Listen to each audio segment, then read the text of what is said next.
راح الشيابنا يقول بالعمرة بعد ما خلصت مناسك العمرة وجاي يطلع يقول طاح السبحتي، يقول دنك تشيلها. قلت يا علي. ايش قال؟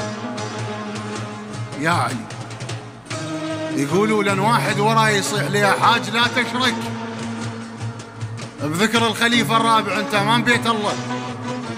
يقول التفتت له قلت له ذا شرك انا والله سبحانه وتعالى، بس الخليفة الرابع شلون حطيته؟ قال له الرابع الكتب تقول رابع. الشايب ايش قال له؟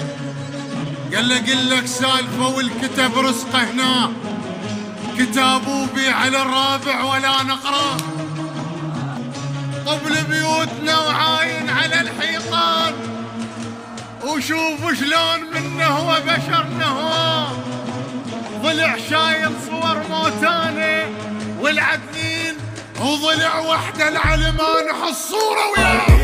ابن عم النبي علي الطالبي امير على الارض